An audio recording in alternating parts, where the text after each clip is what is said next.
Story 1. It was a regular Friday night, and my companions and I chose to have a sleepover at my place. We were invigorated, as sleepovers generally guaranteed giggling, unhealthy food, and remaining up past the point of no return. Much to our dismay that this night would transform into a spine-chilling bad dream. There were 4 of us that evening. We watched motion pictures, messed around, and enjoyed our number 1 bites.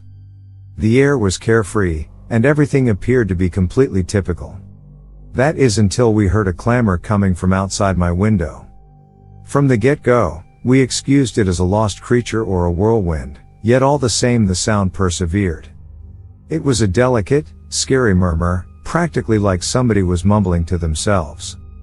We traded apprehensive looks, yet not a single one of us were sufficiently daring to look at it. All things considered, we increased the volume on the television, attempting to muffle the agitating clamor. Hours passed, and the murmuring went on irregularly. Our chuckling started to blur, supplanted by a developing feeling of disquiet. As the clock struck 12 p.m., we chose to enjoy some time off and examine the wellspring of the upsetting sounds. We circumspectly moved toward the window, stepping back the drapes only a tad. What we saw froze us in our tracks. There, remaining in the dimness, were 2 shadowy figures. Their countenances were darkened, however they were plainly watching us. Alarm set in as we understood that these were not companions attempting to play a trick, these were outsiders hiding outside my window. Dread held us as we briskly shut the drapes and locked every one of the entryways. Our brains hustled, and we discussed whether to call the police. Be that as it may, before we could pursue a choice, we heard a thump at the front entryway. The thump was slow and thick, creeping us out. We crouched together, attempting to stay quiet. The thumping proceeded, each rap on the entryway becoming stronger and seriously threatening. My heart beat in my chest as I understood that these people were here to make companions. They were here to panic us. The tireless thumping in the long run halted, however the murmuring external the window became stronger and seriously upsetting. It was like the outsiders were provoking us, realizing they had us caught in a living bad dream. We at long last summoned the fortitude to call the police, our voices shaking as we depicted the frightening circumstance. It seemed like an unending length of time before they showed up, however when they did, the outsiders were mysteriously absent. They looked through the area however tracked down no hint of the inauspicious figures. The police guaranteed us that they would watch out for the area, yet they couldn't offer much else. Our sleepover was really demolished, and we spent the remainder of the night nervous, asking that the outsiders wouldn't return. Right up to the present day, I can't make sense of who those individuals were or what their expectations were that evening. An eerie encounter has left me with a firmly established feeling of dread toward sleepovers and a chilling update that occasionally, the most frightening beasts are the ones that stroll among us. Story 2. It was only a normal Friday night when my companion welcomed me to a sleepover at her home.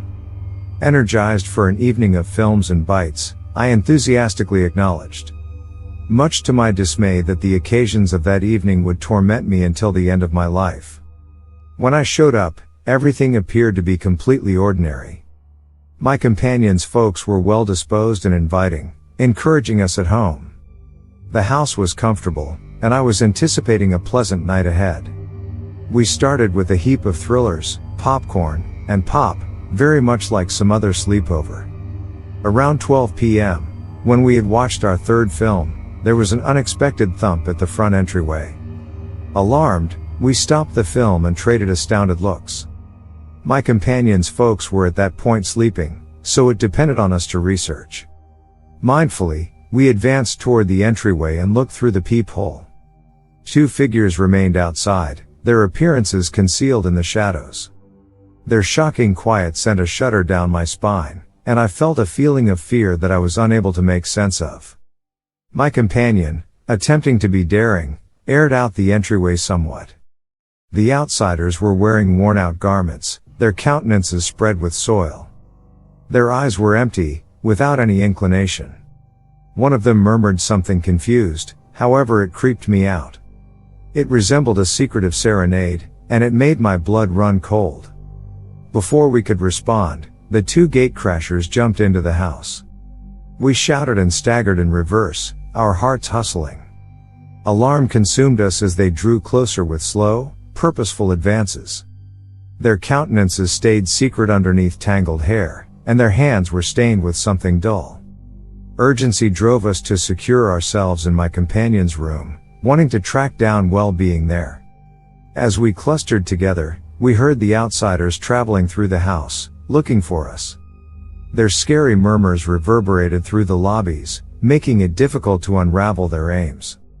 Time delayed, and we stayed caught there, excessively panicked to utter a sound. The minutes felt like hours, and I was unable to shake the inclination that these individuals were not what they appeared. Is it true or not that they were hazardous crooks, or was there something more evil impacting everything? At last, after what felt like an unfathomable length of time, we heard the sound of alarms drawing nearer. The outsiders outside overreacted and escaped, vanishing into the evening. The police showed up minutes after the fact, and we were saved from anything that bad dream had been unfurling.